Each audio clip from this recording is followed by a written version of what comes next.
Hello, Pilates lovers. I'm Darian Gold, and welcome to All Things Pilates. Well, guess what I have in my little hands? I have a brand new copy of the Romana Kryzanowska Biography by Cathy Strack. It's called Love All Around, and today's podcast is a recent conversation I had with Cathy before this wonderful book was printed. For some of my new listeners who may not have heard of Romana Kryzanowska yet, it was 1942 when Romana, as a 19-year-old ballet dancer, met Joseph Pilates in New York City. Their student-mentor bond grew to be a strong one. In fact, after he and eventually his wife, Clara Pilates, both passed away, Romana took the helm for their Pilates studio in December of 1969. Those of us in the classical Pilates world who were either trained by Romana or someone who trained with Romana owe her a deep sense of gratitude for giving us the ability to have a viable profession. Most people only knew Romana as their Pilates mentor, but in Cathy's biography, little-known facts about Romana reveal a more interesting life beyond her certification program, Romana's Pilates. And now calling in from Cincinnati, Ohio, is Cathy Strack. Hey, Cathy. Hey, Darian. Hello. Thank you again for coming on to All Things Pilates. My pleasure. Cathy, why did you write a book about Romana? The short answer is basically I wanted to know more about her, about who she was as a person, and there was very little information. We found out along the way that Romana was very humble about her work. She always reflected to say that the work that she was doing was Joe's work. She was very humble about that. But with my background in psychology, I wanted to just know more about her. When you went to meet Romana's family members, can you tell us a little bit about who they were, what they were like? Sure.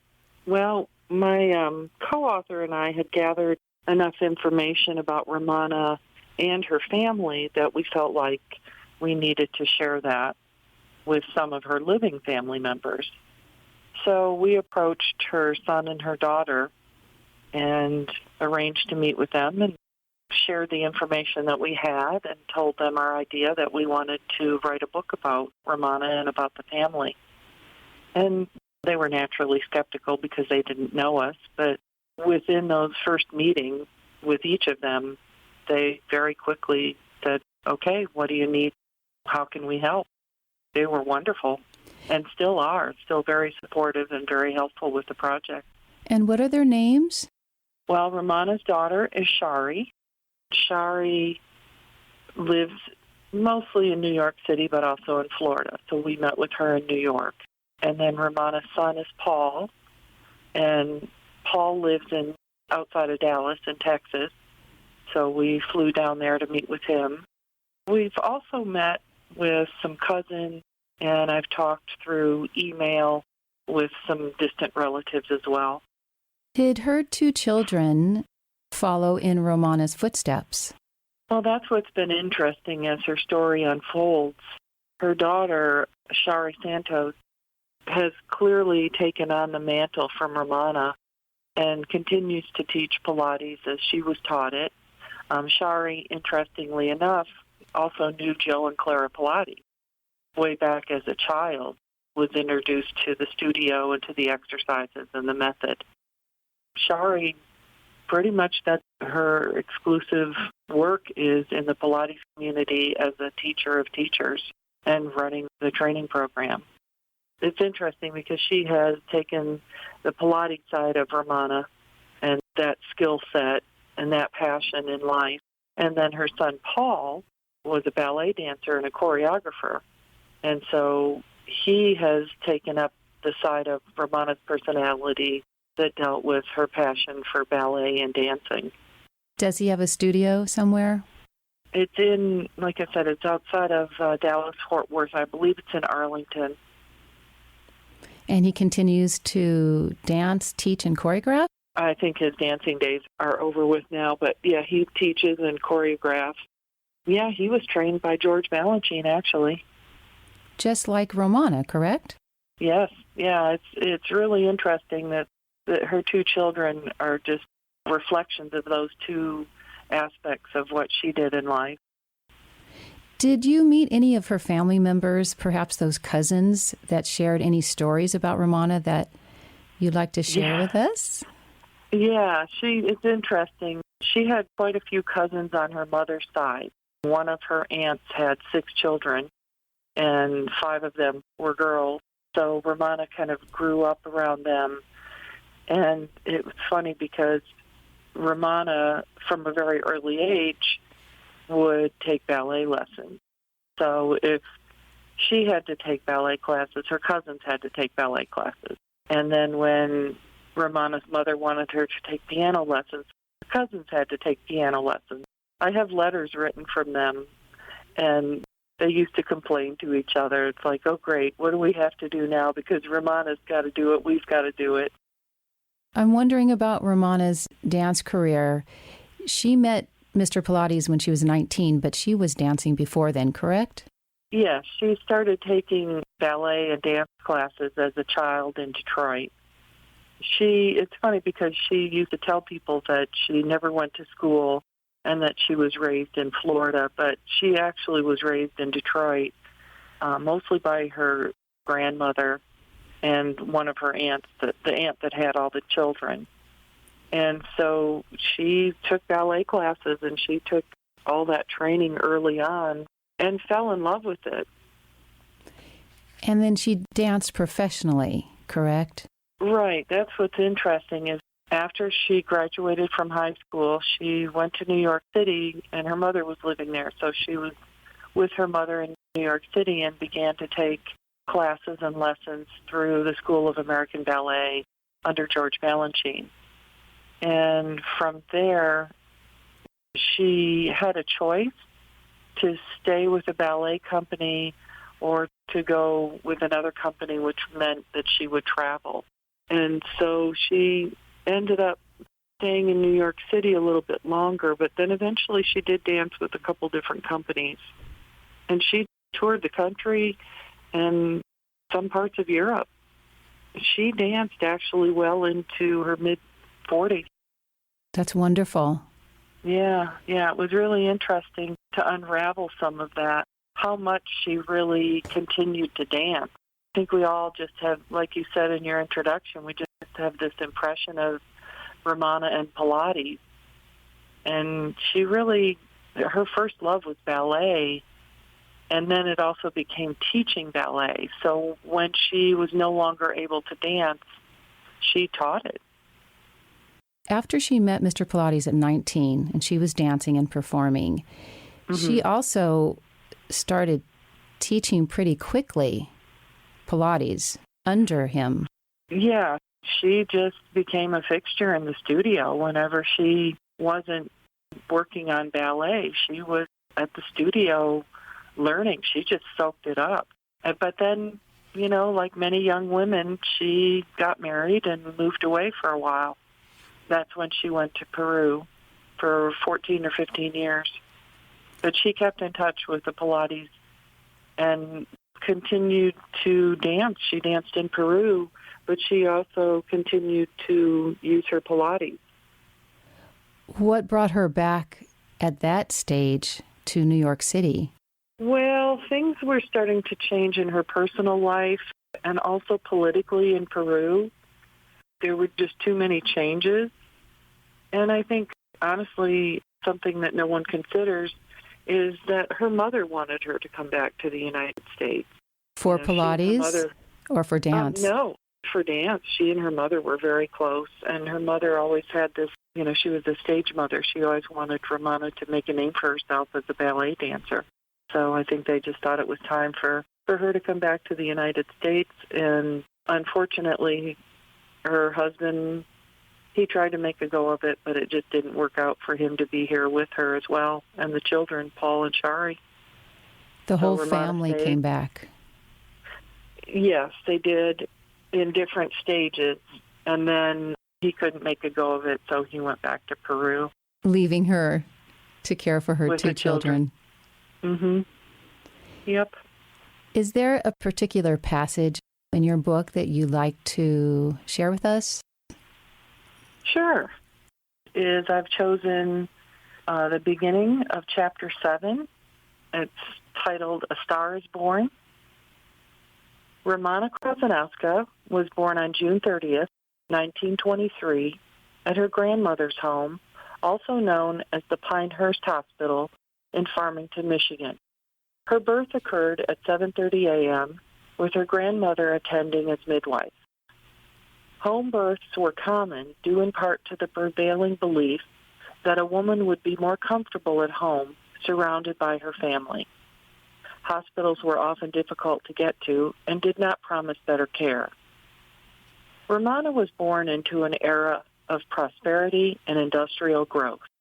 Automobiles, telephones, and radios were easily available for purchase. Factory workers earned enough money to buy the products that they made. Entertainment, going out to the movies or listening to jazz. Boxing and baseball vied for the most popular sport. The only major damper on the festivities was prohibition, which legally prevented the manufacture, sale, or transportation of alcohol. Raising Romana would prove to be a family affair. Her parents, Shari and Roman, loved her dearly, though they were busy with their careers and social lives. Roman would cradle his daughter in his arms and tell her, "I have no country, no jewels, but I give you my love." They maintained an apartment and studio space at 1450 East Jefferson Boulevard in Detroit while working. And they visited family in Farmington as often as possible. Soon, grandmother Malvina and Aunt Mary Margaret were taking care of Romana on a full-time basis. Malvina's home was meticulously cleaned and cared for. She baked bread or rolls daily, kept a garden for fresh produce, and raised chickens that she slaughtered for dinner. These dinners became legendary. She typically served homemade soup, fried chicken, rolls, 2 or 3 vegetable dishes, salad, dessert, and iced tea. With her attention to detail and her ability to manage and serve such meals and entertain guests, Malvina must have been an early role model for the very young Romana. Aunt Mary Margaret was just 16 years old when Romana was born. She enjoyed working around the home and family farm and taking care of Romana. 2 years later, in 1925, Mary Margaret graduated from Farmington High School. She remained at home, helping her mother manage the farm and tending to Romana. The 10-room home allowed for plenty of indoor space to enjoy on rainy days. Modern amenities of electric lighting and indoor plumbing ensured the comfort of family and guests. Romana's outdoor playground included a large, beautiful lawn and a backyard filled with fruit trees to climb, chicken coops to explore, and farm animals to chase. As a toddler, Romana also enjoyed playing with her cousins, Ruth and Naomi, her Uncle Chester's daughters. Cousin Ruth said she was always jealous of Romana's beautiful curls. That's fabulous. Thank you. It's been such a great adventure to tell these stories. And to imagine Romana as a young girl with sweet little curls in her head. Mm-hmm. And her cousins being jealous of it. It's been such a gift to have letters and memories from these family members. This is totally an aside from all this about the book, but I'm always telling people, if you have a few minutes, take an afternoon and just write down some memories for your family members in the future, good, bad, or in between. Write down some of what you remember from your childhood. And if you don't want anybody to read it, put it in an envelope, seal it, and put it away. But get those memories on paper. We've been so fortunate that some of her family did just that. That's a great idea, Cathy. Yeah. Do you have a publication date? Oh, I wish I did. It's going to be very soon. We're wrapping up what I call the formatting and the post-production right now. We're going to self-publish, so it's just a matter of getting everything in the right places and the right chapters and putting the pictures in where we want them and then sending everything off to the printer. It's a matter of weeks at this point. Well, speaking of love all around, we talked about one of my listeners winning not only a signed copy of Love All Around, but also two other listeners would win the 2 Pilates pamphlets that you produced. And before we go forward, can you say a little bit about those pamphlets? Yes, the pamphlets were a product of all the research that we did incidentally. So most of our research focused on Romana, but we had to tell some of Joe's story along the way. And I discovered the pamphlets at the New York Public Library. Actually, it was one pamphlet. And so I've updated it. I got permission to republish them. And so I've updated some of the information about the people that helped Joe make the pamphlets. So they're nice little side stories. And what do my listeners need to do to enter your contest? Okay. So I have a website. It's cathystrack.com. It's Cathy with a C. Strack is Strack, and just .com. They need to go onto my website and go into the photo gallery and look for the picture of a restaurant. Email me from the website. They can link to my email. Email me the name of the restaurant that's pictured in the photo gallery. And the first person to do that will win the free copy of Love All Around, signed by myself and my co-author. The second and third persons to do that will win copies of the pamphlet, which there's 2 editions of the pamphlets now. And you sell that on your website as well as your upcoming book? They aren't one of the winners? Yes, I sell the pamphlets on the website, and they can just order it right off the website.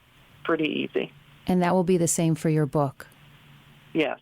You do have another one. The last time you were here, you were beginning, as if you don't have enough things on your plate, you're working on a book about the other original Pilates students. We know them as the elders.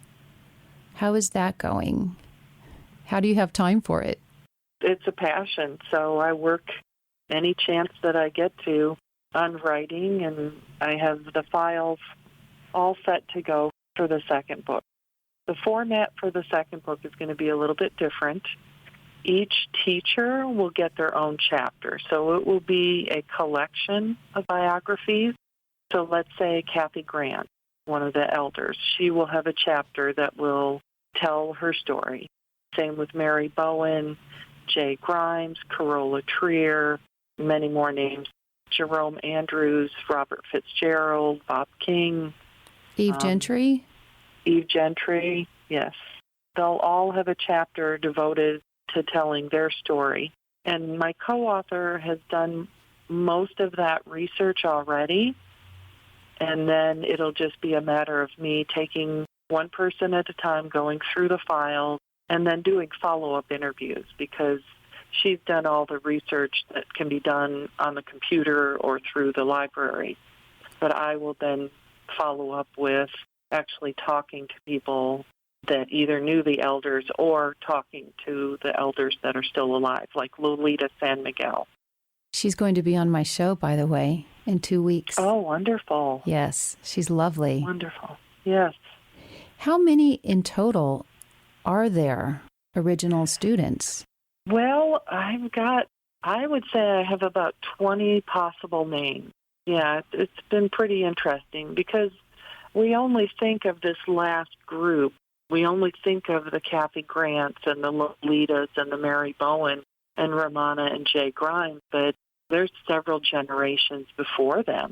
Joe's studio was up and running in 1926. Oh, I didn't know it was that early. Yeah. And then he also had his assistant, Hannah Sekmirda. And we will be telling Hannah's story as well, but she's got quite the story. So you'll be reaching out to family members Mm-hmm. and getting their stories, similar to what you've done with Romana. Yes. Have you decided on a title? The working title is They All Go to Joe's. And that's based on a magazine article in Dance Magazine that featured Joe Pilates.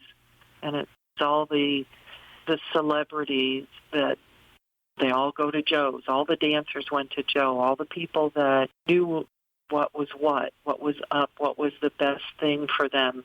They all go to Joe. So that's our working title. And Cathy, I know you do have a lot on your plate. You're finishing up Romana's book, starting this other book, but you also travel around and teach workshops about this information, correct? Yes. Right now I offer 2 workshops related to the history. One is, all about Joseph Pilates. It's a collection of stories from people that knew him. I tell a little bit of his history. And then based on the book about Romana, I also offer workshops about Romana and her history. And I share stories and pictures, and it just helps educate people about where all of this comes from, apart from, the exercises, backstory, if you will. How has the response been thus far? Pretty good. I'm getting ready to go out to California. I'll be doing a workshop at Susanna Catroni's Spring Fling in May. And I've had some interest from people in Dallas, Florida, and Virginia. You and your co-author are the only ones doing this. Is that right? It seems that way. As far as I know, yeah, we're the only ones that are actively trying to get the history out there about the people, the people behind the method. There's people out there, the people that have written the biographies about Joe, but like one person is in Europe, so they're not as accessible here in the United States. One more time, your website is? CathyStrack.com, Cathy with a C, and you'll get an excerpt from the book, apart from what I read today, information about where we're at with the book, and information about my workshops, and also about how to order the pamphlet. And then a great photo gallery. If someone wanted to actually talk to you, do you have a number? 260-602-1778. That's 260-602-1778. But it's probably best through email. Okay. Through my website. Okay. Yeah. Thank you so much for your time today, and good luck. I can't wait to read this book. I know a lot of people are waiting. Yes, me too. Thank you again, and perhaps you'll come back when you are finished with They All Go to Joe. Yes, I'd love to. Okay, Cathy. Take care. You too. Thank you so much for listening to this episode. I hope it inspired you. In order that you don't miss any of the great conversations, please subscribe, as it will also help others find all things Pilates. This show is produced and hosted by me, Darian Gold. It originates as a live radio show on KPCA in Petaluma, California. Podcast production is provided by Audio Ephemera. Our theme music is Summer Sidewalk by Audio Nautics. For more information about my classes, my calendar, Pilates resources, please visit dariangold.com. Until next time, root your feet to the earth.